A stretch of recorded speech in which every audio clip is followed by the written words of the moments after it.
As a passionate gardener, I never underestimate the power of seed. Of course, every plant's life begins as seed, and today I'm going to show you the various ways I work with these tiny little wonders.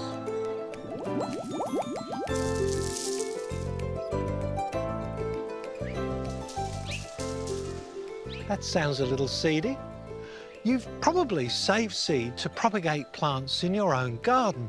And for the more than 500 species I have in my garden, propagation by seed is probably the most cost-effective and efficient way of growing plants. Here in subtropical Brisbane, it can be hot and dry in spring, and I use this time to let my winter crops go to seed.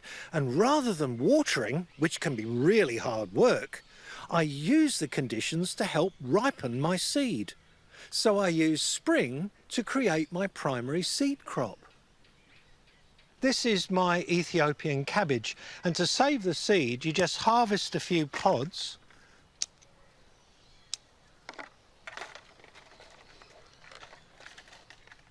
And then it's simply a matter of pressing the seed along the seam, and that liberates the seed. And I can save them and sow them again next year. Don't they look cute? Like peas in a pod, except they're cabbage. For really small seed, like this Nicotiana, you need to use pantyhose. The seed from this plant make the cabbage seed look like footballs. And the problem is they disperse so easily. But pantyhose is just brilliant. You put this over the end of the plant and all of the seed are captured. You just tie it up at the end. Now, the brilliant thing about this is that if it rains, the seed will dry very quickly. They won't get spoiled by moisture. My top tips for successful seed storage are to always dry the seed before storing it. Use silica gel packs to help remove excess moisture. Use an airtight jar and label it clearly. Store the seed in the fridge, and common seed like peas, beans, tomato and capsicum will last for up to 10 years. Of course, a lot of seeds aren't just used to grow food-producing plants. They are food in their own right. Rice, lentils, peas feed billions, but I've got a few which you can get a good crop out of, and you don't need acreage. And these are my much-loved sword beans. These are the seed, and these are the plants. They've just started growing. I'll harvest these in winter, and they're a heavy cropper.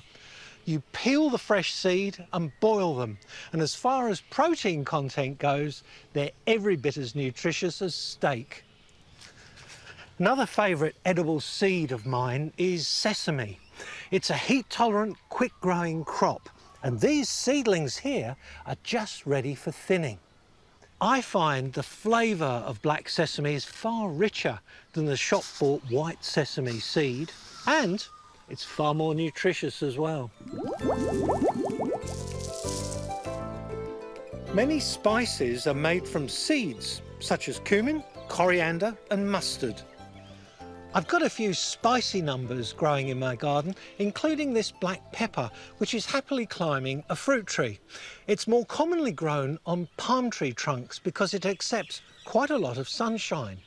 The seed is black peppercorns, and this is a distinct before and after moment in your life, because once you've grown your own and you've smelled the aroma and the flavour of homegrown peppercorns, there's no going back. My black cumin has just started flowering. It's an easy ornamental that produces seed with ease. And the seed are slightly bitter and peppery, and they're amazing for breads, curries and pickles. Take a gander at my coriander. This spice is absolutely essential, and look how easy it is to harvest. It's just so simple. You just rub the seed off using your fingertips. People complain that coriander goes to seed, but that's the second crop. My curries wouldn't be the same without it.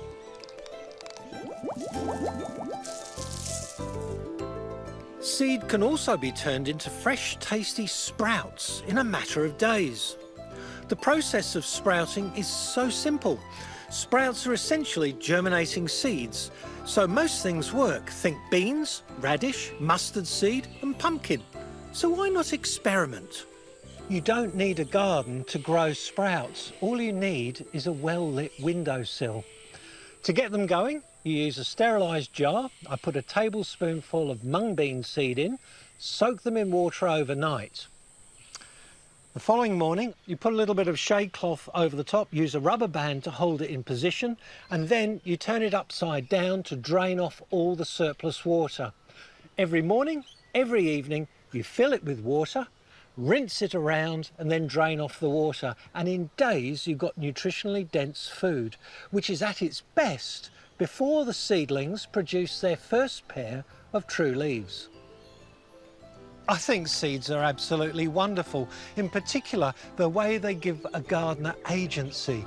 They give you a real sense of power, and they're portable. This is half of my garden. If you exploit their potential to the max, your garden and your kitchen are going to flourish.